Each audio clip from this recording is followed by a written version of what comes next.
क्या होगा जब एक माँ अपने बच्चों को हमेशा के लिए छोड़कर उस वक्त चली जाए जब उसके बच्चे बहुत छोटे हो, इतने छोटे कि वे अपने लिए खाना जुटाना तक नहीं जानते हो। लेपर्ड रॉक अरावली पर्वत श्रृंखला और द ग्रेट इंडियन डेजर्ट के दक्षिणी पश्चिमी हिस्से के बीच में मौजूद है। इस लेपर्ड रॉक पर एक मादा तेंदुआ अपने बच्चों को हमेशा के लिए छोड़कर चली जाती है। उन बच्चों को लगता है कि उनकी माँ उनके लिए खाना लाने गई होगी और इसी इंतजार में कई दिन बीत जाते हैं, पर उन बच्चों की माँ कभी लौटकर नहीं आती। तो चलिए दोस्तों जानते हैं कि माँ के छोड़कर जाने के बाद उन बच्चों का क्या हुआ। अगर आप चैनल पर नए हो तो चैनल को सब्सक्राइब कर लीजिए, साथ ही साथ बेल आइकन को भी दबा दीजिए। नमस्कार दोस्तों, मेरा नाम है विकी पाटिल और स्वागत है आपका फैक्ट लिमिटेड चैनल पर। जिन दो बच्चों का जिक्र मैं इस वीडियो में करने वाला हूँ उनमें से एक का नाम है रिया और उसके भाई का नाम है ताज। इन दोनों की उम्र 16 महीनों की है। बचपन से लेकर 16 महीनों तक की जिंदगी इन दोनों ने इस लेपर्ड रॉक पर अपनी माँ के साथ ही बिताई है।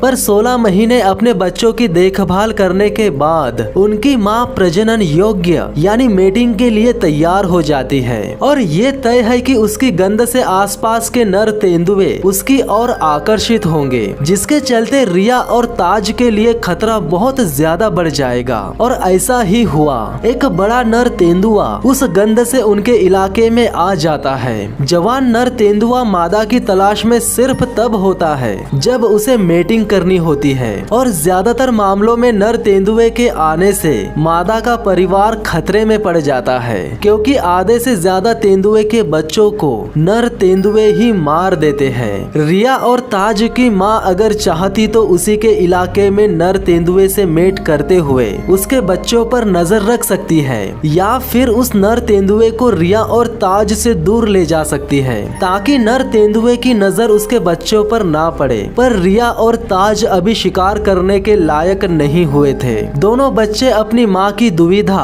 और उनके सर पर मंडराते खतरे से अनजान है। वे बच्चे अपनी माँ को उस नर तेंदुए के साथ झाड़ियों में गायब होते हुए देखते हैं, पर उन बच्चों को क्या पता कि अब उनकी माँ कभी लौटकर आएगी ही नहीं। सुबह से शाम हो जाती है, वे बच्चे अपनी माँ का इंतजार करते रहते हैं, पर उनकी माँ लौटकर आती ही नहीं। पिछले 16 महीनों में रिया और ताज की माँ उन दोनों को कई बार अकेला छोड़कर तो गई है, लेकिन सिर्फ उनके लिए खाना तलाशने। उन बच्चों को अपनी माँ के बिना अकेला रहने की आदत है, पर उनकी माँ जब भी लौटकर आती है तो उनके लिए खाना लेकर आती है। इंतजार करते करते रात हो जाती है, लेकिन उनकी माँ लौटकर नहीं आती, तो वे बच्चे सुरक्षा के लिए गुफा के अंदर चले जाते हैं। आमतौर पर तेंदुए रात में ज्यादा शिकार करते हैं। अगले दिन सुबह वे बच्चे गुफा से बाहर निकलकर यही देखते हैं कि उनकी माँ ने उनके लिए शिकार लाया होगा,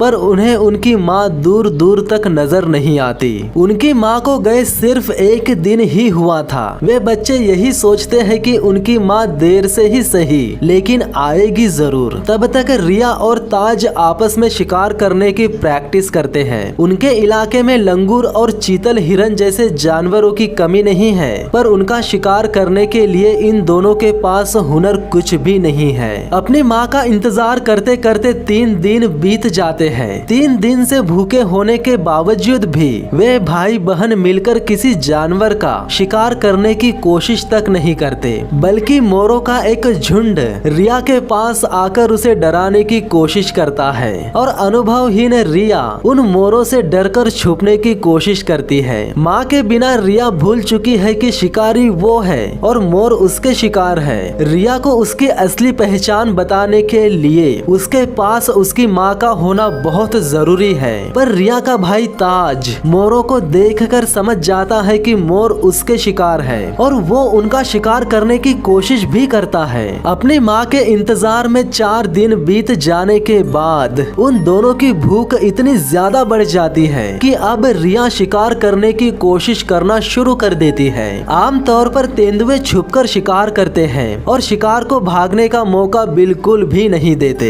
लेकिन रिया उसके आसपास मंडराते हुए मोरों का शिकार सीधे सामने से करने की कोशिश करती है, जिसके चलते मोर रिया के करीब आने से पहले ही उड़ जाते हैं। रिया दिन भर मोर का शिकार करने की कोशिश करती है। काफी देर तक वो समझ ही नहीं पाती कि अगर कोई शिकार उसे देख लेता है तो उसे पकड़ने के चांसेस ना के बराबर होते हैं। पर कुछ देर बाद वो छुपकर शिकार करने की कला को सीख लेती है। सैकड़ों कोशिशों के बावजूद भी रिया को शिकार करने में कामयाबी नहीं मिलती, मगर ये सारी कोशिशें उसे कुशल शिकारी बनने की ओर ले जाती है। अगर ये दोनों बच्चे अगले कुछ दिनों के अंदर ही शिकार नहीं कर पाते तो ये दोनों भूखमरी से मर भी सकते हैं। उन्हें जिंदा रहने के लिए जल्द से जल्द शिकार करना होगा। दिन में सैकड़ों कोशिशें करने के बावजूद भी उसके हाथ शिकार नहीं लगा था, पर आखिरकार रात में रिया ने एक लंगूर का शिकार कर ही लिया। रिया और ताज को उसकी वास्तविक पहचान बताने के लिए भले ही उनकी माँ उनके साथ नहीं थी, पर आखिरकार भूख ने उन्हें बता ही दिया कि वे दोनों वास्तव में है कौन। अब वे दोनों एक प्रबल शिकारी बनकर उनकी माँ के बाद उस लेपर्ड रॉक पर अब राज करेंगे।